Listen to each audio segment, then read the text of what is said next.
my mind, I was never going to walk right again. Before we were through, we had walked 23 steps. And that was my first steps of freedom. This patient is saying thank you.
Welcome to the Daily O. I'm Cameron Blum. It's another busy weekend on campus at Oklahoma State. Residents can honor the more than 58,000 Americans who died in the Vietnam War by visiting the Wall That Heals on the athletic field west of the Colvin Recreation Center.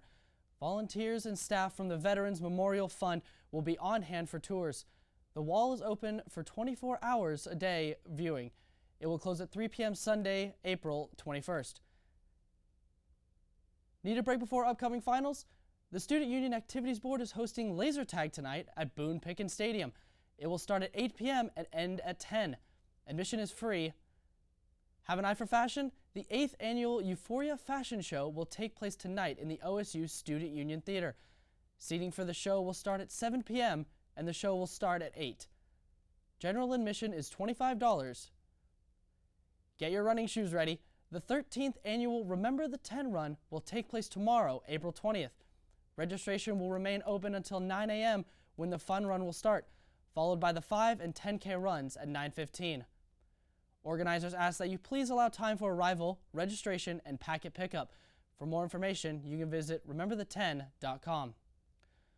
Hurricane Michael was stronger than originally thought. More than 6 months after devastating Florida's panhandle, the hurricane was upgraded from a Category 4 to a Category 5 storm at landfall. Scientists at the National Hurricane Center said Friday that a post-storm analysis estimates sustained winds of 160 miles per hour. That makes Michael one of only 4 recorded Category 5 hurricanes to make landfall in the U.S., and the first Category 5 hurricane to make landfall since Hurricane Andrew in 1992. Hurricane Michael caused about $25 billion in damage. The World Meteorologists Association voted to retire the name after the destruction it caused. Look at how some firefighters near Kansas City helped push a guy with a broken wheelchair. Raytown firefighters rode up on the man Tuesday and saw that his electric wheelchair wasn't working. So they got out of their fire trucks, pushed him up the hill about a mile to his house. One of the crew said that they were happy to help out. If you look close, you can see the guy is carrying a fishing pole there. Great job, guys. Before the attacks on September 11, 2001, the Oklahoma City bombing was the largest terrorist incident on American soil in history. People in Oklahoma City and across the country are marking the 24th anniversary of the deadly Oklahoma City bombing. Services are being held to remember the 168 people killed on April 19, 1995, when a massive explosion destroyed an entire side of the Alfred P. Murrah building. 19 children were among those killed. More than 500 people were hurt.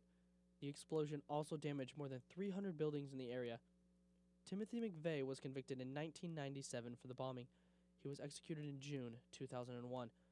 The building was later razed and a park and memorial were built on the site. Friday services are also honoring the people who rushed into the building to help. For the Daily O, I'm Cameron Bloom. We're going to take a quick break, but when we come back, we're going to dive into the Marvel world and speculate about the upcoming Avengers Endgame movie.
Welcome back to the Daily O. We are here talking about Avengers. I am here with Larry, Levi, and Haley, and we're just going to dive right into it. So, who do you think is alive and dead, and what are your reactions within this new movie coming up?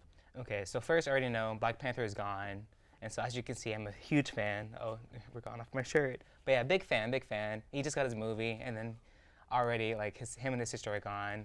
And then we know Gamora, her tragic sacrifice, and yeah, plenty more as you see in the graphic. And so yeah, Spider-Man, yeah, as we know, Friendly Neighborhood Spider-Man is gone. And so, but Captain Marvel, she just got introduced into the MCU, and so we're gonna see in Endgame how she plays this big role. And so yeah, so we're just gonna wait and see, I guess. Yeah, it looks like you have your big main pack that you started out the MCU with still available, but a lot of these supplemental characters like your Spider-Mans, your Black Panthers are out. So it'll be interesting to see what they do with these main characters and how they'll interact with each other, even though they've been here the longest. It'll just be interesting to see what they'll do and what they'll do to branch out these characters even more. Yeah, with a lot of them gone, they're going to need to find a way to branch out, like you said, and find other movies. I know Captain Marvel's already signed on for 6 or 7 more movies, but, I mean, they're going to probably lose a lot of people after this movie. So obviously the snap happened. It was because of the gauntlet. So who's going to end up with the gauntlet if somehow someone takes it from Thanos? Who's ending up with this gauntlet, and how are they going to use it? I think Ant-Man, not proved in fact at all, but I just think he'd be a really cool.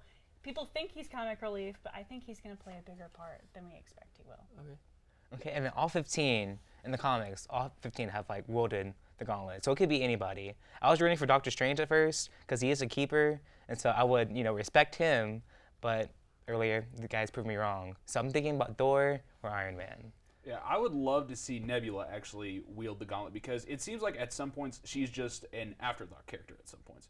But being Thanos' daughter in air quotes, it would be good to see her get a little bit of revenge for all the torture that she's been put through. And if you take the gauntlet from Thanos, that would be great because that would also lead into Guardians of the Galaxy 3 if they wanted to go that route and sort of have the Guardians who they've interacted with Nebula the most. That'd be an easy out for a movie, and you could explore the thoughts of Gamora dying. You could have Chris Pratt's character Star-Lord deal with that while also chasing after the gauntlet. It'd be something fun to explore, and I would love to see that. Yeah, all those are great. My biggest theory on this one, I think Captain America is somehow going to end up with the gauntlet because if you remember back in Age of Ultron, they were all messing around trying to pick up Thor's hammer, and no one could pick it up, and Captain America just budged it just a little bit, but it was just enough of a teaser for me to look back and think, I think he's something special that not a lot of people are looking at. So with Endgame coming up, there's obviously going to be people that are not going to be here anymore. I know Captain America is not going to most likely be here anymore, same with Iron Man and a lot of the other originals. And there's going to be more that have added on, like Black Panther, like Spider-Man, and some others. So what movies are you guys excited for, whether it's within Marvel or what Marvel has said they're going to bring into this cinematic universe? Okay. So I'm a huge X-Men fan, and so now that Disney had taken over Fox with the X-Men franchise, so I'm like a big fan of X-Men for coming into MCU. So I would love to expect that. Furthermore, like Dark Phoenix, big fan of the comics. These last few films I don't know about, but Dark Phoenix, like that's a huge part of X-Men and their franchise. So if they can do that well, then I'll be more than happy to watch the future films. Yep, and I'm honestly wondering what they're going to do with the X-Men also because there's a lot of different things you can do because with this universe you could end up resetting it completely if they wanted to. Because what they've already done, they've went through already several storylines throughout the X-Men universe, and so if they wanted to correlate everything with the Marvel Cinematic Universe, if they wanted to, they could reset it, have Wolverine come back as just the regular Wolverine, or if they wanted to continue with the Old Man Logan storyline and talk a little bit about X-23 and her journeys after that, you could run with that. But it's sort of in Marvel's hand. They've got the whole deck of cards. It's just what do they want to play. Yeah. I'm excited for Spider-Man Far From Home because I think even in the first Spider-Man one, the Homecoming film, they really showed another side of the universe because the main Avengers weren't really in it besides him.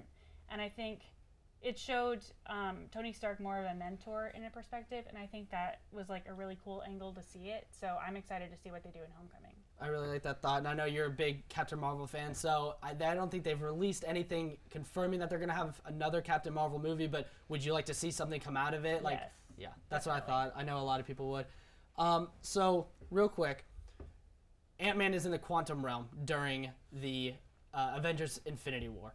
Obviously, he comes out from the commercials during Endgame, so if he brought somebody out of the quantum realm or from another universe in to help them defeat Thanos, who do you think that it would be from there? I know you had an idea on this. Yep, I was thinking it could possibly be Adam Warlock. There's a lot of thoughts on it, and it would seem the most right at the point, but also it might feel rushed because he's one of those people that their main quality is the Infinity Gauntlet.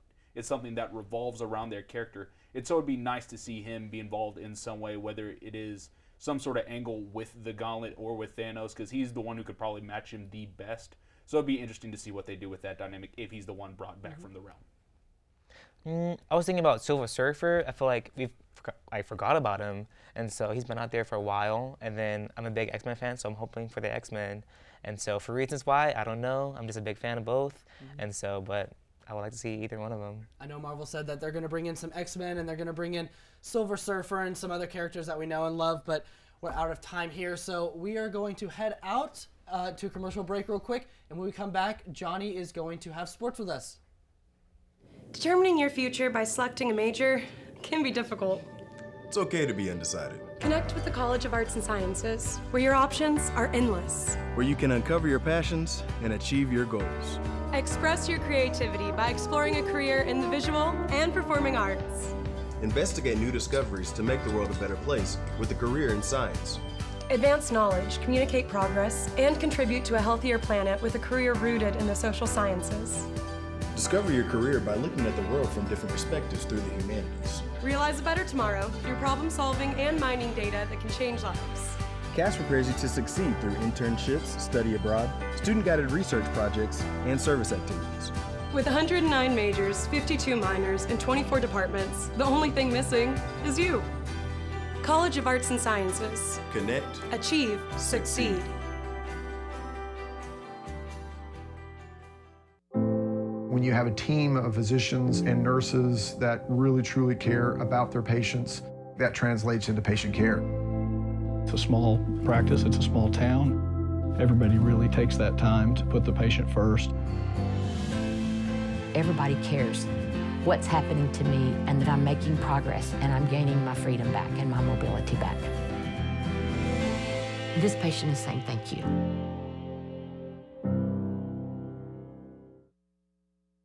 This spring, I invite you to shop in downtown Stillwater. Downtown Stillwater is home to locally owned shops, boutiques, eateries, and dependable professionals that you can trust. Find the perfect gift for your graduate, have a delicious meal with mom, or just stop in to enjoy great spring savings. By creating a demand for local goods and services, you can ensure a place for the local businesses that help give our community character and keep it unique. On behalf of Downtown Stillwater, thank you for shopping local.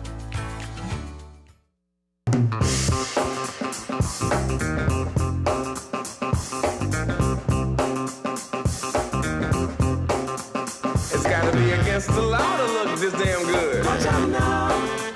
Cause baby, I feel real good and I wish I would. Watch out now. It's gotta be against the law to look this damn good. Watch out now. Everybody watch out. Watch out now. I'm ready for a good time and I came to groove. The whole band's here and we came to move. Got a fresh haircut and 2 new shoes. We're here all night like we got nothing to lose. I'm coming out the jacket cause we're turning up the heat. I wanna see you clapping when you get up out your seat. It's time to make it happen when we hit these streets. I'm coming in hot and I can't be beat. Watch out now. Baby, watch out now. Hello and bienvenidos, welcome back. I'm Johnny Resendez.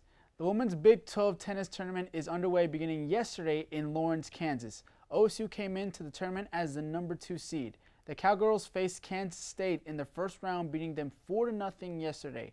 They will face the winner of TCU and Kansas in the semifinals. The women's tennis team wasn't the only one competing for a title yesterday. The equestrian team is in Waco, Texas, looking to bring home a national championship. The Cowgirls had a doubleheader yesterday against SMU and Auburn. They won the first against SMU 8-4, but dropped the second to Auburn 11-5.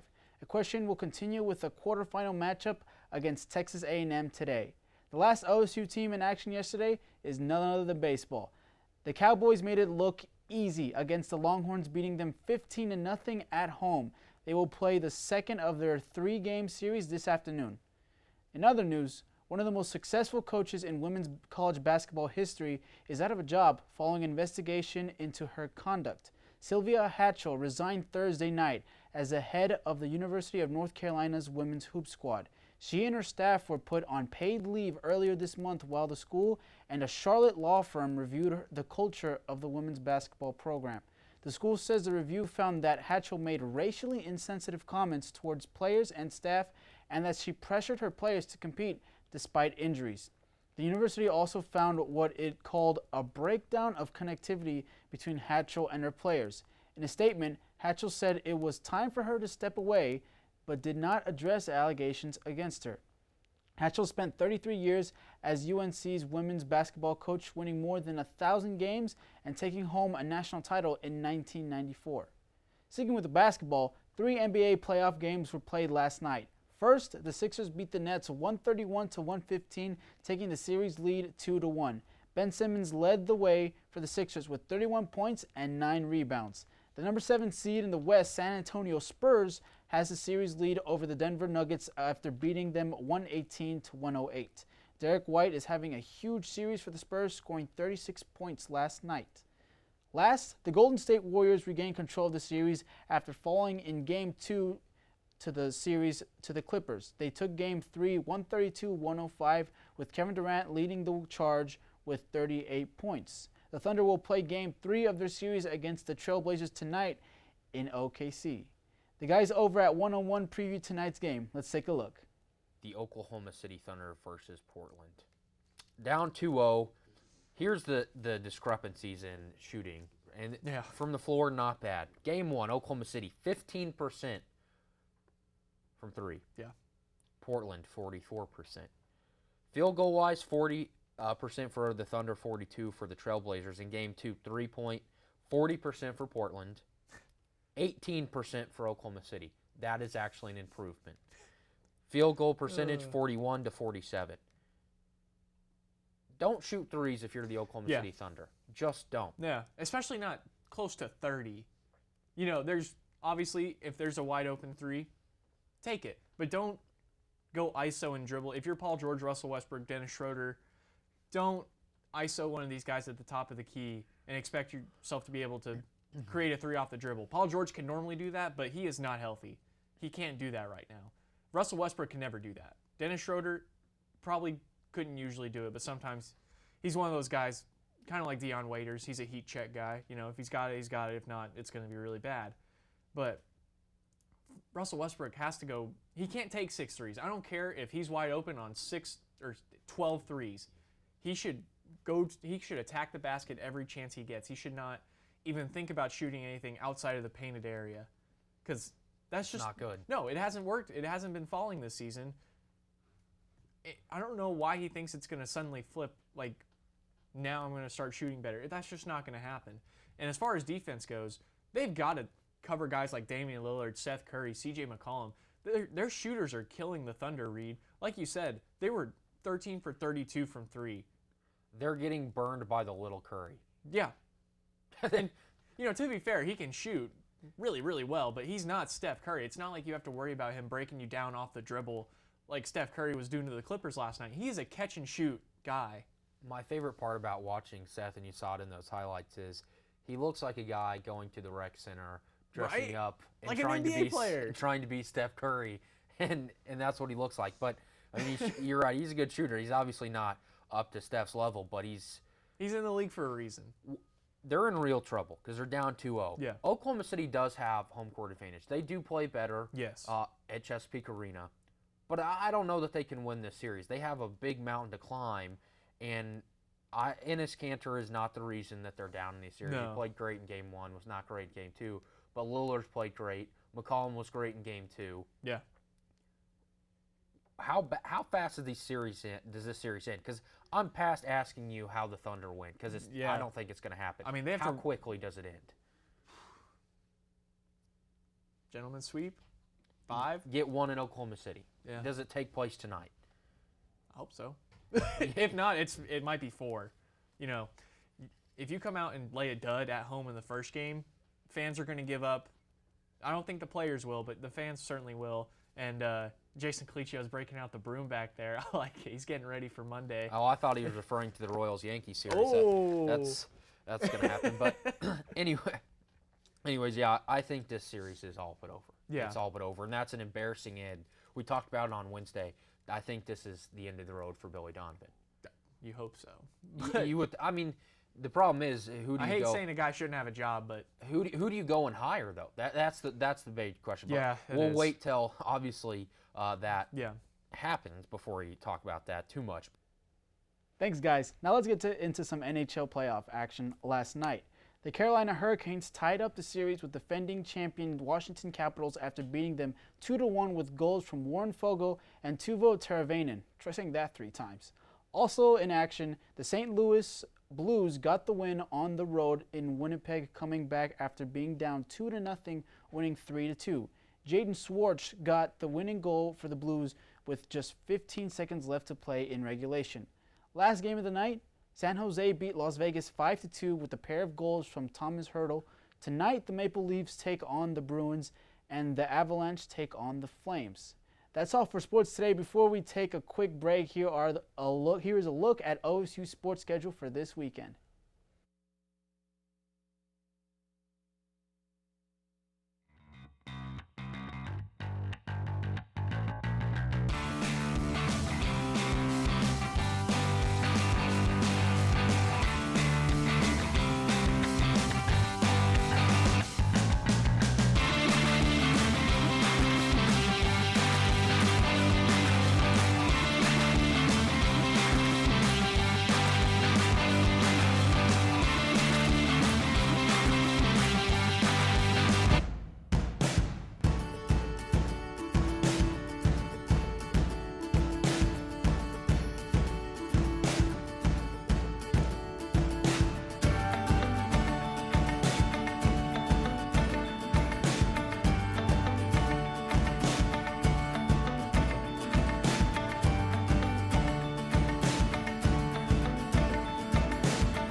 In my mind, I was never going to walk right again.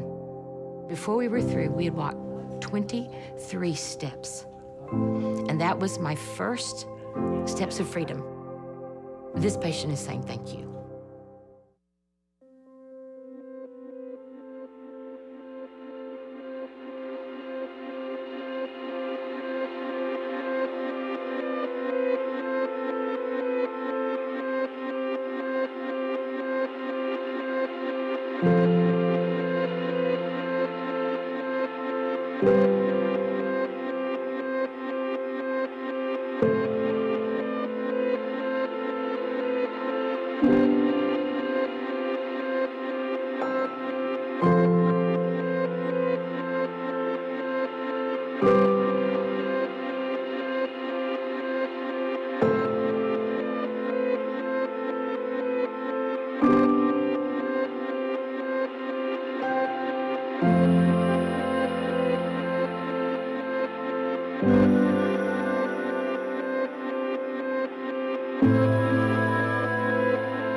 Welcome back to the Daily O. Let's take a look at the weather for the next few days.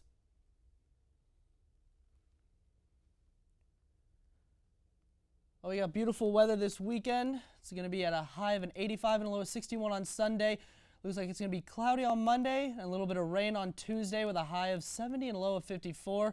Wednesday is going to come back around, go up to 72, down to 55 with scattered shadows.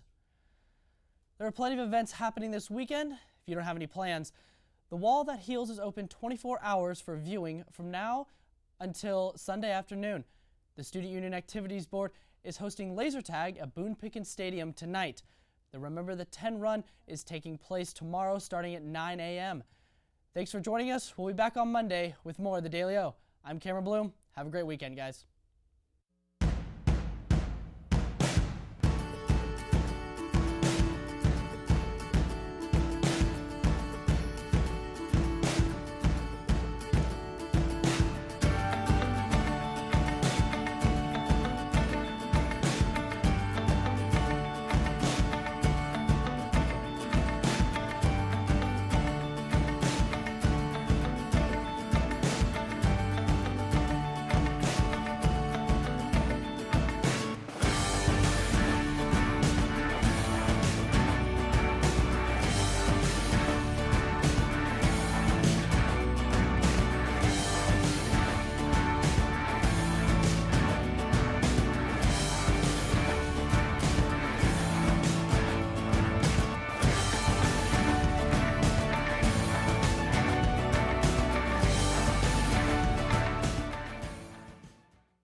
my mind, I was never going to walk right again.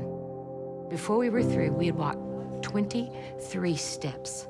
And that was my first steps of freedom. This patient is saying thank you.